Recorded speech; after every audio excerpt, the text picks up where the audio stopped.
Welcome back to One American Baseball Podcast. This is episode 18. Coming at you as always by Chris, with always my co-host Jaden. Guardians are losing 6-1 right now. It's been a bit of a struggle for the Guardians the last couple of days, but Jaden, what's going on in Redlegs country? Yeah, it's been a struggle and since down in Cincinnati too,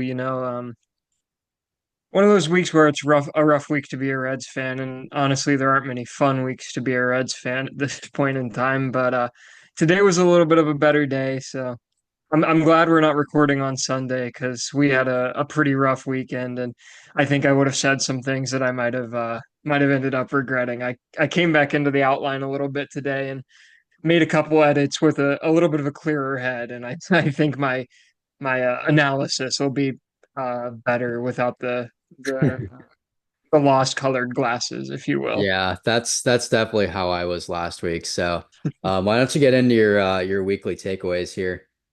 Yeah, so we started the week by losing a series to the Pirates, which is never fun. For whatever reason, it just feels like we cannot beat the Buccos at PNC Park. They seem to sort of always take us to task there, which is not fun when they're one of the worst teams in the league. And we're going to get into some rumors later in the show about them, about, just how bad it is in Pittsburgh right now. But dropped a series to them. And, the one of the key themes of this season, it feels like, is that we're losing winnable series to bad teams. We've lost a series to the Brewers, which was a four-game series. Series to the Marlins, a series to the Nationals, a series to the White Sox, and now the Pirates. Those are all teams under 500 that we've dropped a series to. Um, that's really just inexcusable for a team that supposedly wants to contend. Those are you win the series you need to win. That's how you make the postseason, and then you play 500 against the good teams. And it seems our formula is lose the series you're supposed to win, play above your head against the good teams most of the time. So it's really frustrating. We've also dropped series to the Astros, the Rangers, and the Braves, and all those teams are right around 500, same as the Reds. So, you flip even a couple of those series and you're in a much better place coming out of Memorial Day weekend. And it's just frustrating because it's what this team has sort of always done. And they play to the level of their competition, and they're doing it again this year. If they would just play, somewhat consistently, they would be a contending team. They'd probably be giving the Cubs a run for their money for the Central, and they'd definitely be in a much better spot as far as the wild card race goes. It's just going to be another middle of the pack year if we don't start to figure out how to beat the bad teams and also play competent baseball against the good teams. It's the third time this year that we've won five in a row. Only, and that 5 game win streak gets us right back to 500 or just over 500, and then we come crashing back down. So, um, that's really frustrating when you think they're starting to turn a corner. They sweep a team like the Guardians, um, a really good baseball team, series that I don't think anyone thought they were going to sweep heading into that weekend, especially having dropped a series to the White Sox the Not at series all. before. Um, and so you think, okay, we're starting to turn a corner, and then you go to Pittsburgh and you lose 2 of 3, and then you come home against the Cubs.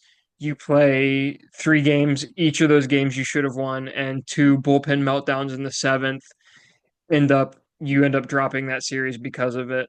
And I'm going to get into some of the bullpen problems a little bit later, but just really frustrating, inconsistent baseball from this team that is they're playing themselves out of contention. It feels like. Um, Another problem is we're really bad against left-handed pitching. These stats are as of the end of the Pirates series, I believe. So, not up to date as of the Cubs series, but I don't know how many. I think we got two lefties that series as starters. We have a 210 batting average against left-handed pitching with a 636 OPS. We're hitting 200 against left-handed starters with an on-base percentage of 285 and an OPS of 604. So we're not really working walks, we're not hitting, and that allows these left-handed starters to go even deeper into games.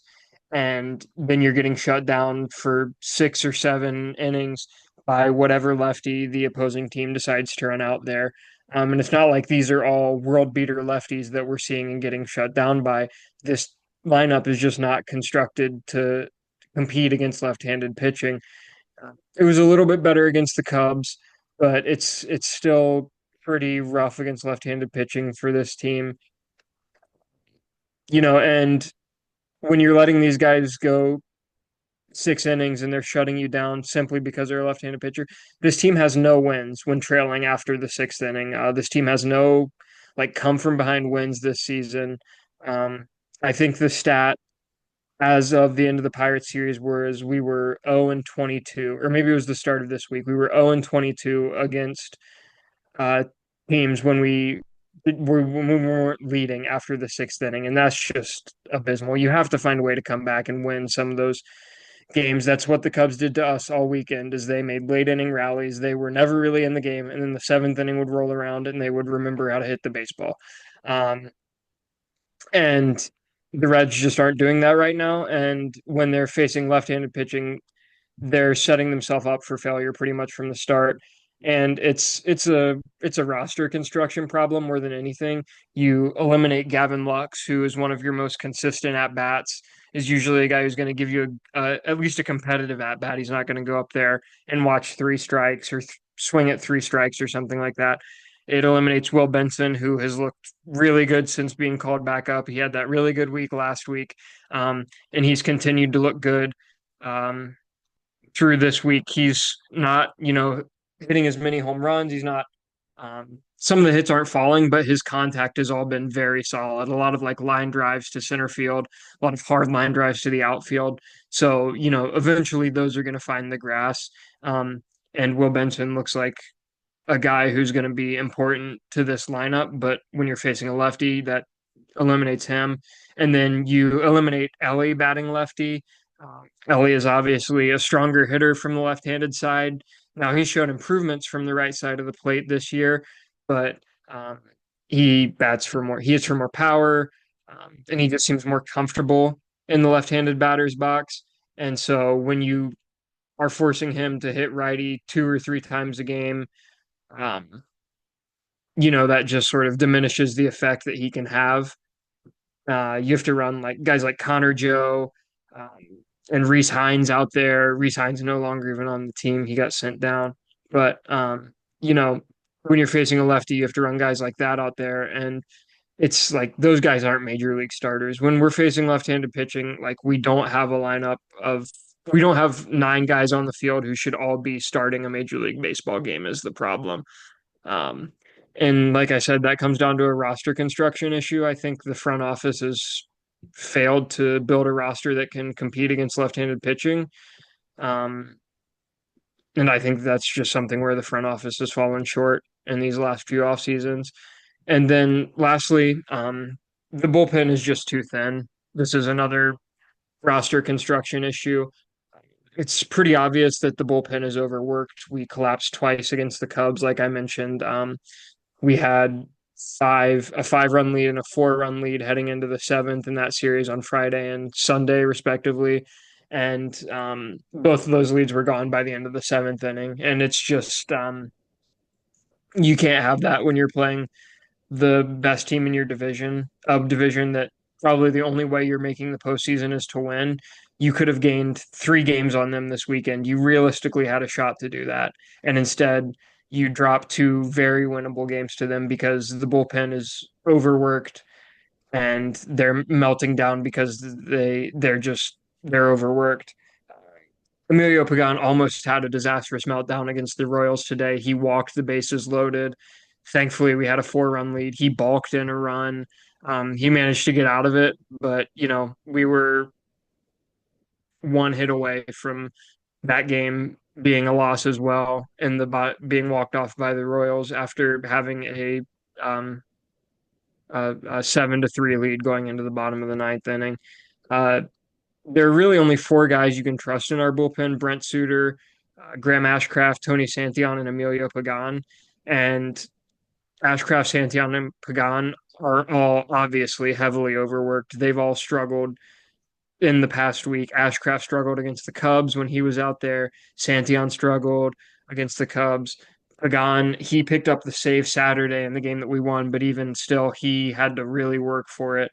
Um, And when you only have three back end guys that you can trust, and every game for this team feels high leverage in the back end because we're not blowing teams out, um, either by account of our starting pitching not pitching well, or the offense just not putting up any more offense than is necessary to get a lead going into the late innings. You want to throw your high leverage guys, but you can't run them out there every day, which is what we've been forced to do. And so Ashcraft, Santiago, and Pagan are all very obviously overworked, and you can just tell it. They're not. The command isn't there. They're not. The pitches aren't sharp. They aren't striking as many guys out. They're giving up a lot more hard contact. Taylor Rogers, Ian Jabot, Luis May, and Scott Barlow, you can't, they've proven that they can't be trusted in high leverage situations. Um, Luis May is just a rookie. I think more than anything, you don't want to have to trust him in high leverage situations. He's proven that he can come through in some high leverage situations, but he's a rookie. You don't really want to have to put him through that. It's not fair to him and his development. Um, to run him out there in a high leverage situation and say, figure it out, good luck. But Taylor Rogers has been um, pretty miserable, as has Ian Jabot. Scott Barlow makes me nervous every time he comes out of the bullpen. His stats aren't terrible. But he's sort of James Karinchacking his way through the I season, it feels remember I like. remember the struggles with Scott Barlow coming out Yeah, last year for the Guardians yeah, beginning of the yeah. season. So, our Yeah. Guardians fans, listeners will know Scott Oh Barlow yeah. and the struggles well enough. But like I said, these guys, you can't trust them in high leverage situations, and we're only finding ourselves in high leverage situations in the late innings. There's no game where you can go, oh, cool, it's the seventh inning. Let's let Taylor Rogers throw 2 innings. It's just not happening because we aren't beating teams soundly enough to allow for that. And this overworking is a product of starters not going long enough. We're having guys consistently not make it through the sixth inning, which is something that is certainly not ideal for your starters. And yeah, and then the bullpen just not being constructed well. I mean, Taylor Rogers, I think we sort of got fleeced on that deal from the Giants. I don't even know if we know if we sent anyone over to the Giants. It might have just been some cash or something. But I think the Giants sort of knew something that other people didn't when it came to Taylor Rogers, because he's been a really good reliever throughout most of his career, and for whatever reason this year he is just not um, living up to that expectation at all. And I think the Giants probably sent him away knowing something that other teams didn't. Um, but yeah, I think the bullpen is something that has haunted this team in the past. It was the reason we didn't make it postseason in 2023 was poor bullpen construction, and it's biting us again this season. So I hope we figure it out, but I'm not too confident in that because I think this front office has shown time and time again that they can't construct a competitive bullpen. Yeah, I think that's like what you're describing with the bullpen is a very league-wide issue. Like Yeah. there's so many teams that are dealing with pitching depth, and especially with, Ben Lively went down on Mhm. with on the injured list. He's getting Tommy John surgery, so that is pretty bad news for Guardians fans this week. But I'm gonna put on my tinfoil hat, which we like to make it a weekly occurrence here at One American Baseball Podcast, putting on a tinfoil hat, but. There was an interesting video that I saw. Well, I didn't watch it, but I saw it come up on my feed. It was Trevor May, if you know who that Mhm. is, baseball YouTuber, and he was talking about how the strike zone has gotten smaller from last year to this year. And Yeah. I've noticed that in a lot of the Guardians games that I've watched. They're like on both sides, the umpire's been squeezing the pitch Mhm. like all the time. And even tonight, like the Guardians have walked 8 guys tonight when I turned the game off. Yeah, the Guardians had walked 8 guys. Yeah. And that kind of thing I feel like wouldn't have happened. There's so many walks around baseball this year. And I think that Rob Manfred wants a little bit more offense, and he's instructing the umpires to shrink the zone a little bit. But anyway, taking off the tinfoil cap, I'll get into some of my my Guardians takeaways. So as I said, Ben Lively is down with Tommy John surgery. He's out for the year. Um, Slade Cecconi pretty seamlessly uh, replaced him in this rotation, and thank goodness for that Josh Naylor trade with Slade Cecconi because that's already paying off. He pitched six shutout innings in game one of the Detroit series. His command is fantastic and he is a nasty sweeper. I think it's a really nice breath of fresh air to, have somebody who's not going to walk a bunch of guys, not somebody who's you're not going to have like risk them walking a bunch of guys every game. And if Slade Cecconi continues to pan out like this, I think we most definitely won the Josh Naylor trade. Now, I think that having Josh Naylor in the lineup would be really nice this year, especially with some of the power issues that the Guardians have had. Um, Naylor has a 118 OPS plus this year, 785 OPS. He started out really hot and he's cooled down a little bit. Um, Despite this, Josh Naylor's only put up zero point 0.5 wins above replacement this season, just because his defense isn't amazing. And Slade Cecconi in the two starts that he's had with the Guardians, it has put up zero point 0.3 WAR. So just in that short time span, the Guardians have control of Slade Cecconi for several years after this. So if he pans out, then this is going to be an extremely lopsided trade. Um, but yeah, Slade Cecconi was really good. I'm happy that we have him, especially given the circumstances. Overall for the Guardians, it was a really nice bounce back week. The team was kind of scuffling, obviously getting swept by the Reds last weekend. Going into the Minnesota series, there was a lot of uncertainty in that Minnesota series with just the weather and stuff. You don't really see like during in the middle of baseball season to have it rain 3 straight days. I mean, the Guardians played in basically a monsoon. Yeah, Um, it's been a pretty abysmal May weather-wise. It feels like yeah, in Ohio and also sort of across the country, it just yeah. feels like it's been a very rainy May. Yeah, it was cold this week here in Ohio Mhm. and it was like 40 degrees and raining in Yeah. Minnesota. So that looked absolutely miserable to be out there. But the Guardians split the semi doubleheader suspended game, which turned out to be, they played 16 innings on Mhm. I think that was Tuesday or something, but they split that somewhat doubleheader, which is really, really nice. The Guardians have been historically bad in doubleheaders the last couple years, so that was good to take one against Minnesota, and it was a really good win against Minnesota as well. Um, and then obviously the Guardians took the first three games of the Detroit series. That was huge. I've said it a lot of times here on the podcast. You can characterize a team a lot based on how they respond to a little scuffle because it's inevitable that a team is going to go through some slumps throughout the year, but it's about how they respond to that slump and how quickly they get over it. And the Guardians have proven time and time again that they can get out of slumps and then come out as a better team overall. And they made that Tigers offense look like they were the Colorado Rockies. Like they completely shut down that Tigers offense. And that was really nice to see. A big reason that happened is Kate Smith. He might as well be the MVP of that Detroit series. He came in, Tim Herron had a rough inning, walked or he didn't walk the bases loaded, but the bases were loaded with nobody out. And Kate Smith came in and absolutely slammed the door, struck out three in a row. And I feel like that shifted the momentum of the entire series. When you're in a close game like that and you're hitting and you have the base loaded with nobody out, that is really deflating to have a reliever come in when your hopes are really high and just slam the door like that. So yeah, Kate Smith is awesome.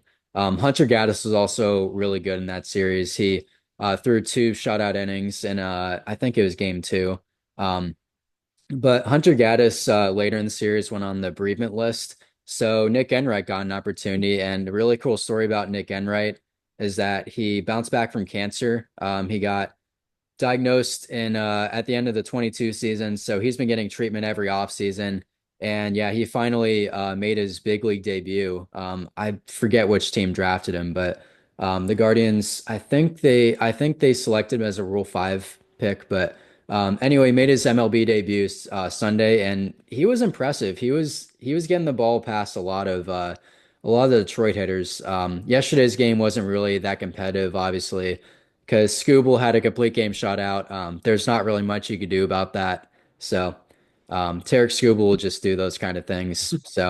Um, so yeah, but another takeaway is that Tanner Bybee, I think I owe an apology to Tanner Bybee. Personally, I was saying some critical things about him, and I think it was justified at the time. But Tanner Bybee is really he had his best outing of the year by far this past week. He had 7 innings pitched, no runs, 3 hits, 1 walk, and 8 strikeouts. I believe that was game 2 of the Detroit series. So. Yeah, I really hope that he builds off of that start because there have been a couple other times when Tanner Bybee has had a good outing and then he completely implodes the next outing. So I'll be really curious to see how he does the next time around. But I have a good feeling about him. Gavin Williams is really good against Minnesota. Um, I had it down here, he's one bad inning per start away from being an elite pitcher. And I'm not just saying that. Like he he took a couple miles an hour off his fastball and he had significantly better command over his pitches overall. Like his off speed had a lot more bite on it. His tunneling seemed to be a lot better. He had hitters a lot more off balance. And he was only really relying on that fastball and curveball combo. And when you can play your curveball off of that, like your off your fastball like that, especially when you have good fastball command, that is going to be a night and day difference for Gavin Williams. But tonight against Los Angeles, he had a 40 pitch inning, so he kind of proved my point. He was doing okay until then. He gave up 2 runs in a 4 inning span or 3 inning Mm. span, but it's the Dodgers. If you give up two runs in 3 innings, that's not it's not terrible as long as you shut him out for a couple more innings. But yeah, 40 pitch inning. That's Gavin Williams had 6 walks tonight. That's his Achilles heel as a pitcher. So um, he's not a finished product, and he's going to need to Mhm. continue working through these bumps in the road. But I still have a good feeling about Gavin Williams. I think he's going to be a really good pitcher for the next few years. So last thing I have here, the Guardians can beat anybody when they're getting timely hits. Um, like I said, they made Detroit look like they weren't the same team whatsoever when they were getting timely hits. Um, their season batting average with runners in scoring position is up to 249. Last time I checked in on the stat, they were at like 234.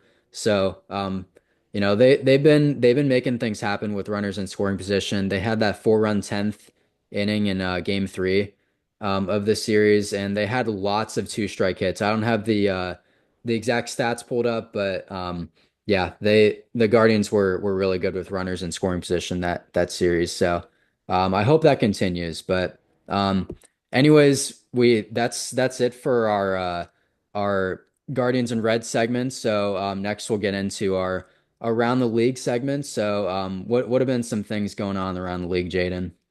Yeah, so one thing I saw was the Paul Skeens trade rumors. I'm sure a lot of people who keep up with baseball have seen this. Paul Skeens obviously a really big deal in the baseball world, and um, he's on the Pirates. They're not a good team, so um, they might be looking to move him. Is the rumor for prospect capital? He's a generational talent. You're probably going to be able to get a lot in return for him. So that's the rumor, at least, that they might be looking to move him. Lots of media outlets are saying that the Tigers are a favorite for Skeens. You have it down here that Yeah, the Tigers have the prospect capital. they You're do. sort of Yeah. our prospect guy on the show, so Mhm. you'll be more aware of that than I am. But Yeah, I yeah, saw Max Clark, a really big outfield mm, prospect, was part of a lot of those mock trade deals. And the yeah, Tigers have a couple of other really exciting prospects in their system that would be included in that package. I think I saw, their number 3 and number 4 prospects would be mhm, included in that Paul Skeens deal. So, um, but yeah, dude, that makes the Tigers just absolutely disgusting. If they get Paul Skeens, mm, the Pirates GM came out and responded because this is such a big has become such a big story.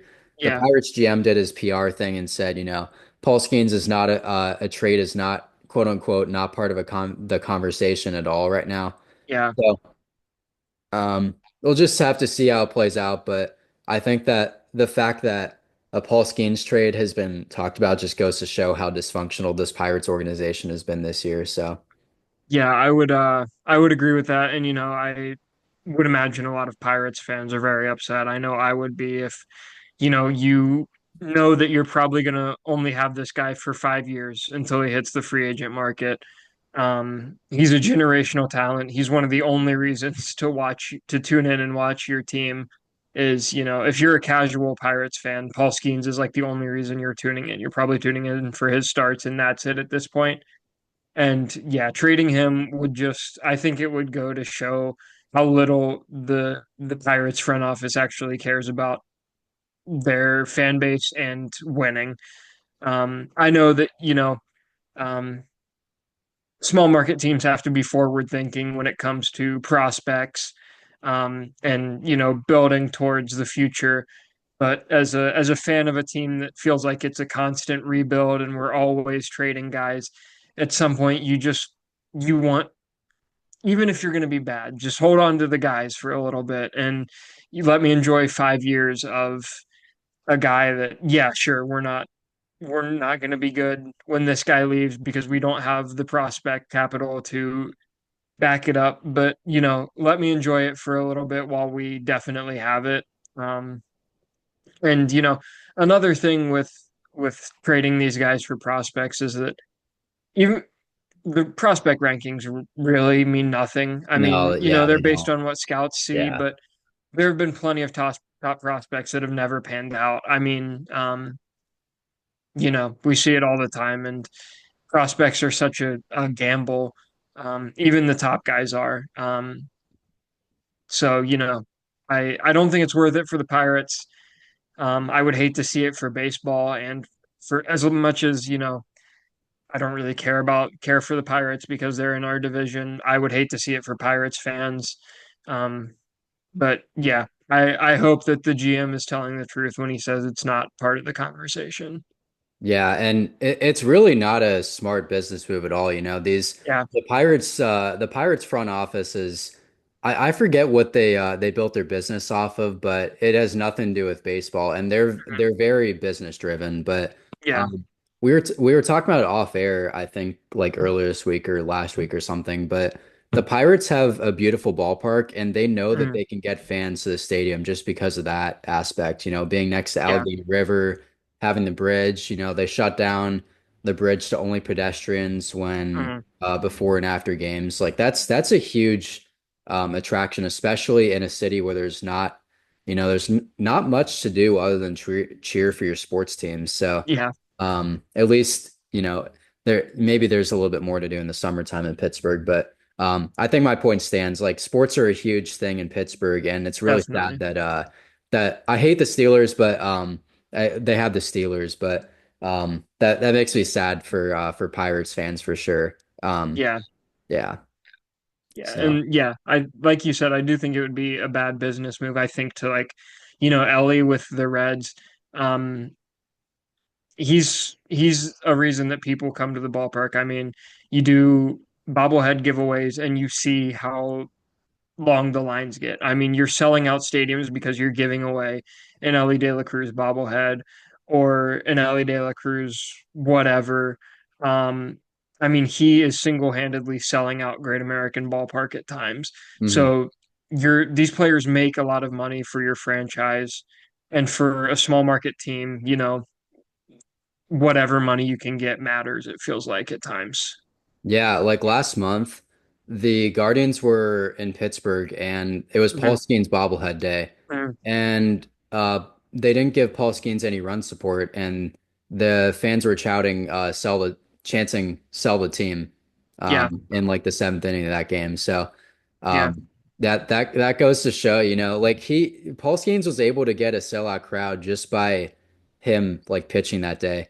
right. And yeah, like you said, it's not a good business move. And I mean, you'll have Paul Skeens for like 4 or 5 more years Hmm. until he's a free agent. So, Yeah. um, yeah, it's just sad. Um, I also have a little something about the A's. Jade and I have both been really high on the Athletics this season. They lost 9 in a row. like I said, the A's just don't really have any pitching to make their team work, I think, in the long run this year. But the A's still have a really exciting offense. But um, I hate to see that. Mason Miller, I have Mason Miller's stats pulled up here. Um, he has a 5.79 ERA this season Hmm. and a negative 0.2 wins above replacement. So Yeah. um, yeah, Mason Miller, like I think that he was really supposed to, or not supposed to, but he was expected to carry that bullpen, and he just hasn't this year. So Mhm. I'm not sure what's up with Mason Miller, but yeah, but they're only 7 games back of the Mariners for first place in the AL West, so they're not like completely out of it, and they're lucky to be in a division like that. But yeah, not things are not good in Sacramento. So Yeah. Like you said, we were both high on the A's coming into the season, and I think we still are despite the nine game losing streak. But yeah, I think a team that a lot of baseball is rooting for simply because of everything that's happened with John Fisher and mhm. the disaster that was moving the team. I think a lot of baseball wanted to see them succeed as sort of a stick it to the man Yeah, thing. So it sucks to see them lose nine in a row. And I also saw there are some reports that um, they're pretty fed up with the ballpark they're playing at yeah. currently. Pretty upset with how the clubhouse is, just how the ballpark is set up. I think there's some complaints about the playing field itself. So good, and they have to stay there for another. I think they have it for another 3 years or something like that. Yeah, I So don't think they're building the new stadium in Las Vegas until 28. yeah, so Just off the top of my head, I could be wrong, but um, I think the clubhouse is in center field at their yeah, ballpark. Correct me if I'm yeah, wrong, but I I think that's believe what I that is saw. true. Yeah. But yeah, there was a story where Zach Wheeler was complaining about the mound there. He's saying that Hmm. the mound felt like cement, and Hmm. it's just that ballpark is just not like any other ballparks in the MLB. Even the Yankees spring training facility, George Steinbrenner Field. Yeah. Like I haven't heard very many bad things about that field specifically, but Hmm. just the AAA aspect of the A's ballpark is just it's not living up to the expectations of big leaguers. They're paid so much money and then they get a dysfunctional uh facility to use. So Yeah. You got to wonder too if that maybe plays a part in the losing streak, and I wouldn't be surprised if it I does. I mean, morale goes a long way in a yep, clubhouse. Guys hate where they're playing, and yep. they maybe, even if they're big leaguers, they should be giving their all every time they step out onto the field. But perhaps subconsciously, there's you're so bogged down about the fact that the clubhouse is bad. You don't like the field you're playing in for whatever reason, Yeah. and that can affect you even if you don't realize it. Yeah, also like something that people don't really think about a lot, I think, is that I mean, my point is kind of weak because the A's don't have a lot of players that are very long term. But Mm, for example, like Brent Rooker, like he can't live in Oakland anymore. He had a house. I don't know what his living situation was like, but I would imagine that he had a house in Oakland hmm. and he had to like move out. And everybody that was on the team last year had to move from Oakland to Sacramento or to some capacity because you can't have that the kind of commute from Oakland to Sacramento. So everybody had to change their living situation on that team this year, and I think that that's a big adjustment for a lot of people, and I think that that is not really something that a lot of people have talked about thus far. Yeah. So. Um, we'll get into our next segment here. We made up a mock trade for each team, kind of going off of how some trade rumors have been starting around the league. So we're gonna make a mock trade, and we're gonna talk about one trade we'd like to see for each team. Unfortunately, I was trying to go on that Fangraphs website for trading, but unfortunately, I have it behind a paywall now. So um, I had to kind of manually do this, but. For the Guardians, I have us trading away David Fry. People are probably going to be upset about that, but um, yeah, David Fry is coming back pretty soon, and he'll definitely be back before the All-Star break. And we just have too many DHs on this team, and unfortunately, somebody has to go. So, um, David Fry hasn't had any effect on the team this year. Both Kyle Manzardo and Carlos Santana have been too good. And Carlos Santana doesn't have any trade value either. So that's another thing about it. Carlos Santana only has a half year of control. Nobody's going to want to rent a first baseman. That the first base position is not necessarily a huge commodity in the big leagues because it's not that hard of a position to play. You can convert a lot of guys into first baseman. So that's kind of been the trendy thing to do. Just convert a first baseman from within. So Carlos Santana isn't very tradable. Kyle Manzardo seems to be the long-term answer at first base for this team. So I have David Fry going along with Juan Brito, the number 10 prospect in the system, and Jonathan Rodriguez, number 12 prospect in the system. And we're making a trade with the White Sox here. I got Davis Martin. He's a starting pitcher for the White Sox.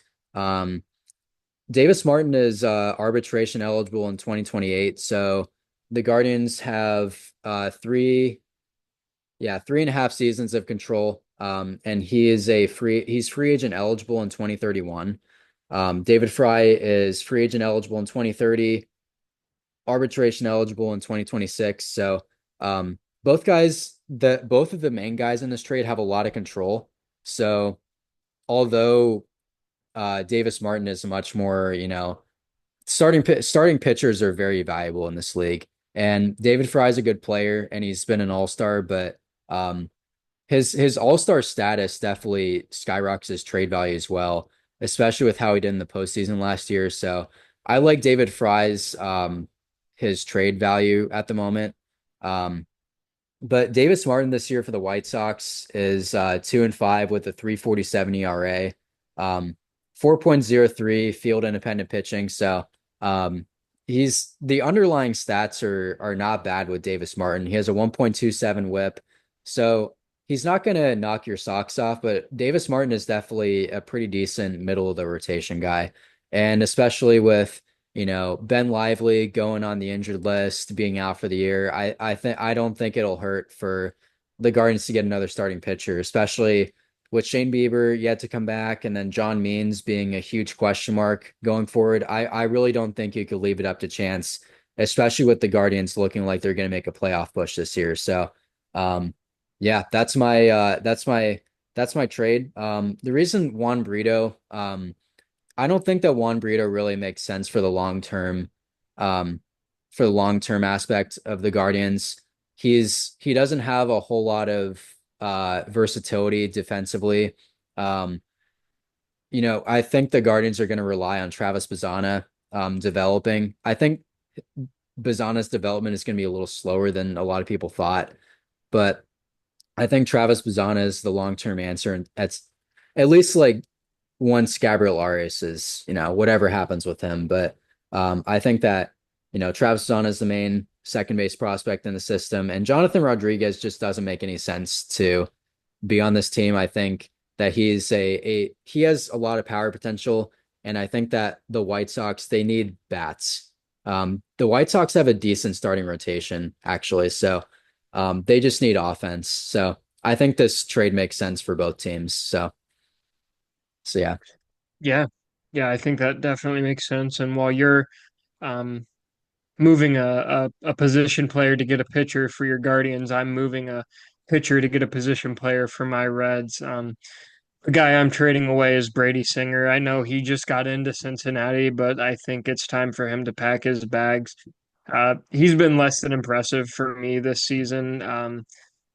He's got a 4.88 ERA, which isn't terrible, but I would like to see it better. His walks per nine is up to 3.8 this year. That's way up from his career average. I think his career average is 2.9 walks per nine.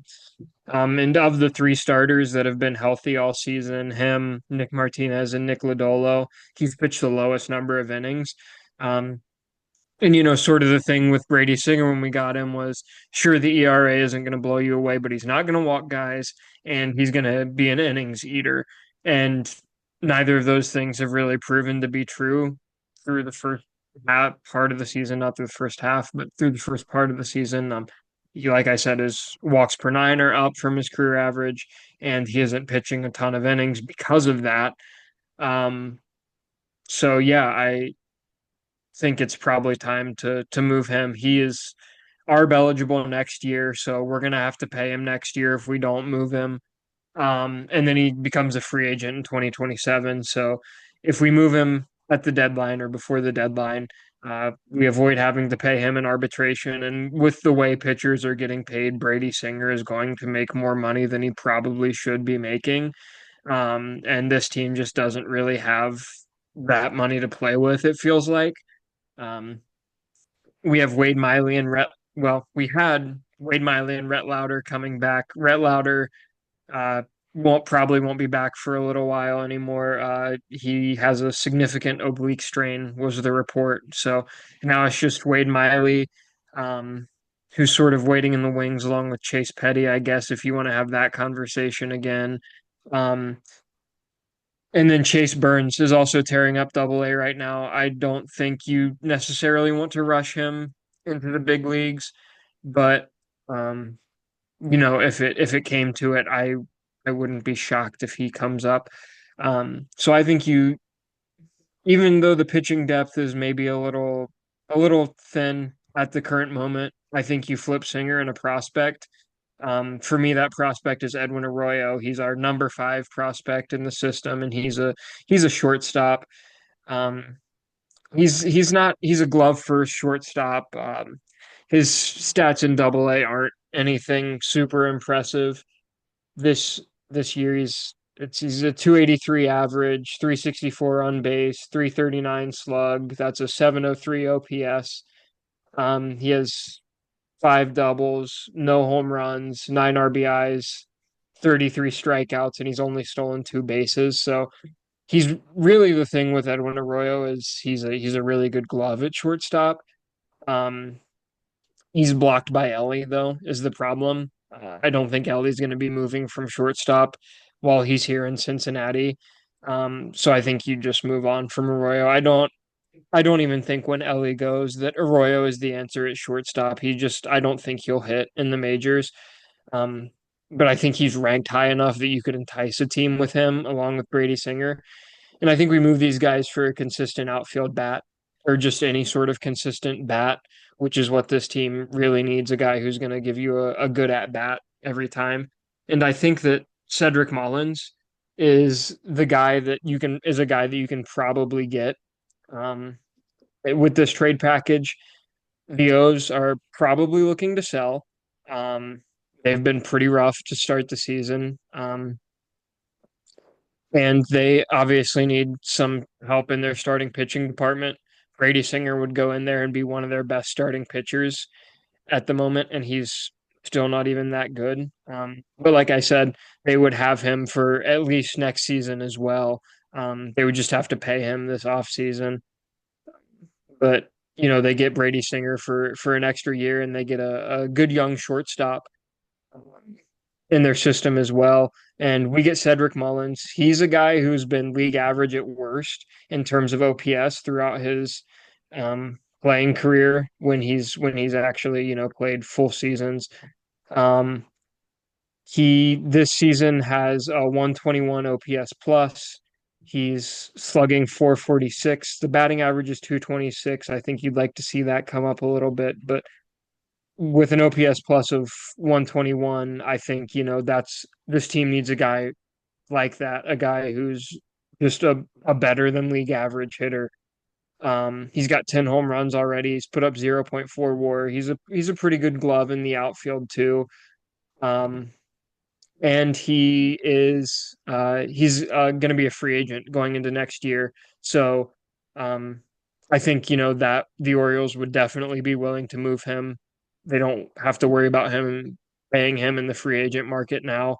Um, and they aren't committed to him for any season longer than this one. And the Reds don't have to commit to a long-term deal with him. They can bring him in, maybe hope for a playoff push, and, if that's all that he does for this team, then, you know, it's you're not locking yourself into anything more than that. You don't have to pay him if he comes in and has an insane rest of the season, some other team can come in and pay him and you don't have to worry about it. So I think Mullins for Singer and Arroyo is a great move for this team. I think the Orioles benefit. They get a starting pitcher with a little bit of team control left, and the Reds get, a certified bat in the outfield, a guy who's going to play above league average at the plate, and they don't have to worry about being committed to him, which, this front office doesn't like to spend money, so I'm sure they would love that aspect of it. Yeah, that definitely makes sense for the Reds. How do you think that the ballpark plays into Brady Singer and how he's done this year? Yeah, I think that might be part of it. I haven't looked at the advanced stats. I'm sure I could dig into Savant and see Yeah. um how the ballpark is affecting Singer, but honestly, I don't think his home runs per nine is like astronomical or anything Okay. like that. It's the walks per nine is really the one thing Yeah. that sticks out when you look at his stats as far as numbers that are way up or way down. His strikeouts per nine, I think, are down a little bit, but not like a concerning amount. He's never been a huge strikeout guy. But yeah, the walks per nine are the big concerning thing when you look at his baseball reference. Yeah, I think that um hold on. I forgot what I was gonna say. Brain fart. Um but oh yeah, that was one of my I guess concerns with Brady Singer going into the season was his home run rate going up. Yeah. Um but yeah, I have one more guy pulled up here for the Guardians in a possible trade. Felix Bautista of the Orioles. Mhm. I think that same trade package makes sense. You know, David Fry and a couple of prospects.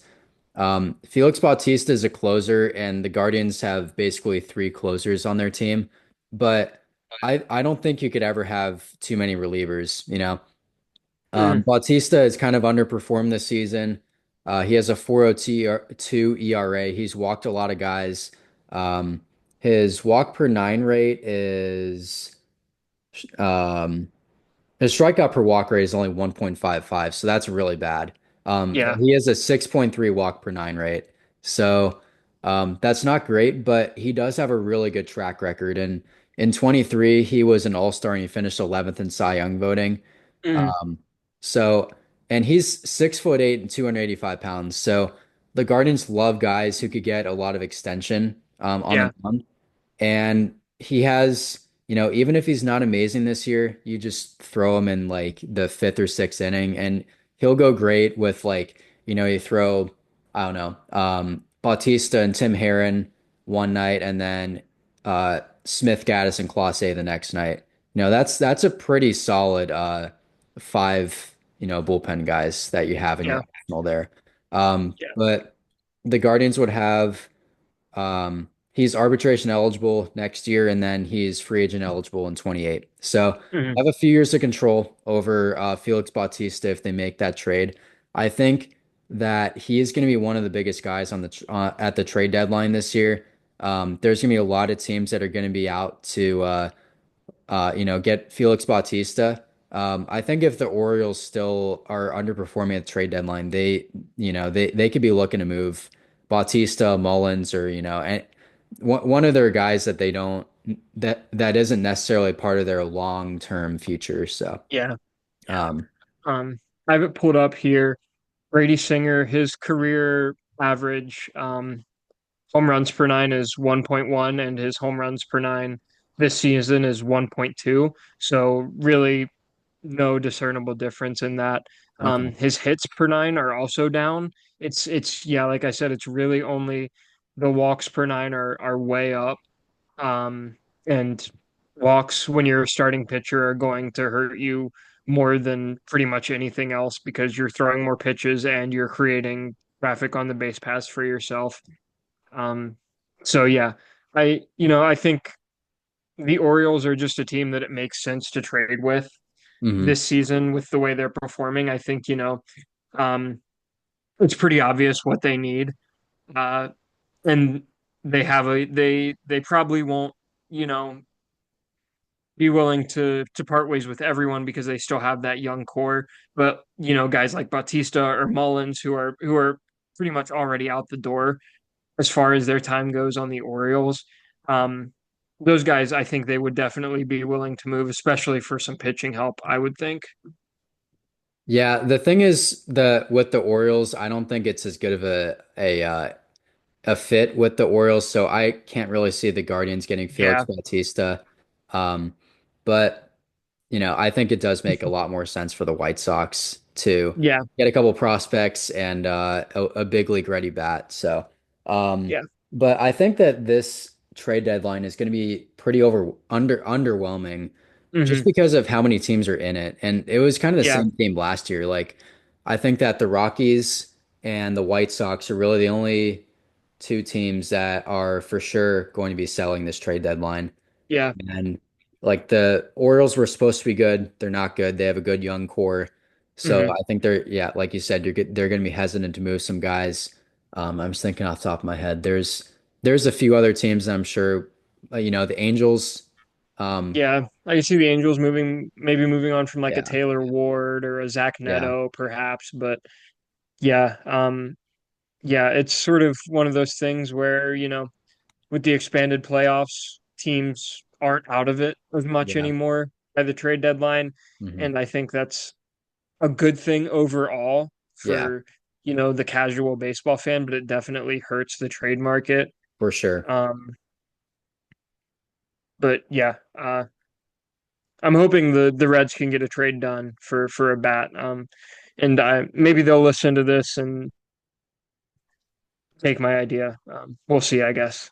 Yeah, the Guardians have had success getting guys with injuries, and then they come back at the right time. So they're trying to do Yeah, that with John Means this year, and Shane Bieber's going to come back. So, but I think that's where we'll leave you guys off this week.